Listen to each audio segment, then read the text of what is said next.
નમસ્તે મિત્રો, આપ જોઈ રહ્યા છો ભારતીય જનસંદેશ સમાચાર. હું છું દિનેશ કુમાર બાબરિયા, ભાવનગર. નમસ્કાર દર્શક મિત્રો, નવા વિડીયો સાથે આપ સૌનું હાર્દિક સ્વાગત છે. હું છું સોલંકી દર્શના.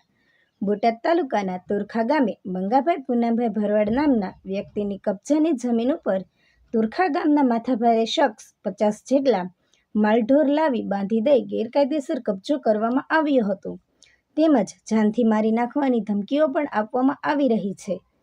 તુરખા ગામના પાળિયાદ પોલીસ મથકે ફરિયાદ અરજી આપવામાં આવી છે, પરંતુ ફરિયાદ નોંધવામાં આવી નથી. આ અંગે બોટાદના ડીએસપી કચેરી ખાતે પણ અરજી આપવામાં આવી છે. ત્યારે આજે બોટાદના ડીવાયએસપી મરહસિંહ રાવળ સાહેબને રૂબરૂ મુલાકાત કરી ફરિયાદી અને રાષ્ટ્રીય પછાત એકતા મંચના રાષ્ટ્રીય અધ્યક્ષ મંજીભાઈ સોલંકી સાથે જઈ રૂબરૂ રજૂઆત કરી હતી. ત્યારે ડીવાયએસપી દ્વારા ફરિયાદ નોંધાવી કાર્યવાહીનું આશ્વાસન આપવામાં આવ્યું હતું. રિપોર્ટર જયદેવી મંદિર, પાળિયાદ. મારું નામ મંજીભાઈ સોલંકી, રાષ્ટ્રીય પછાત એકતા મંચ રાષ્ટ્રીય અધ્યક્ષ. ડીવાયએસપી કચેરીમાં આવ્યા છું અને ડીવાયએસપી રાવળ સાહેબની આજે મુલાકાતે આવવાનું કારણ એ છે કે 27 તારીખનો બનાવ છે.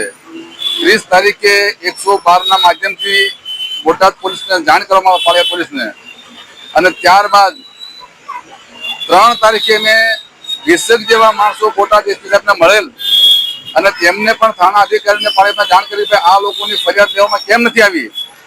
ત્યારબાદ આજે આટલો સમય જવાની બાવજૂદ હજુ સુધી ફરિયાદ લેવામાં આવી નથી.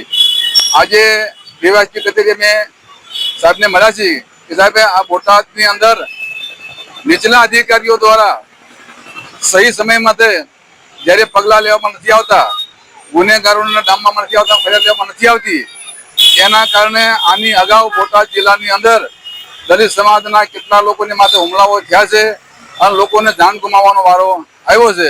એટલે આજે સાહેબને કીધું કે ભાઈ આને માથે પગલાં ભરો અને તત્કાલ ફરિયાદ દાખલ થાય અને ગુનેગારના નામે, અને જે ગુનેગાર હોય એની કોઈ જાત હોતી નથી.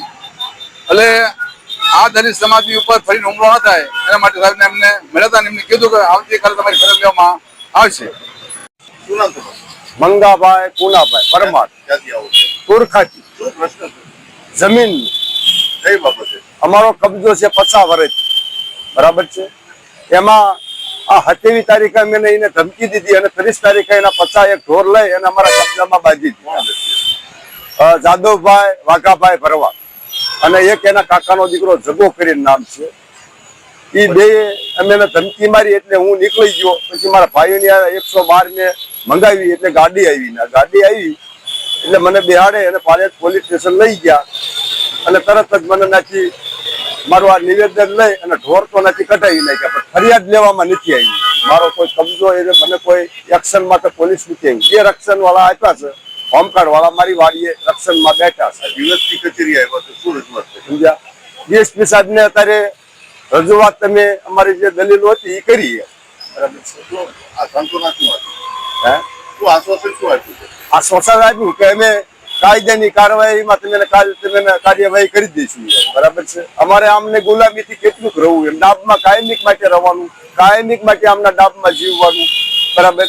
હવે આમનાથી અમે થાકી ગયા છીએ.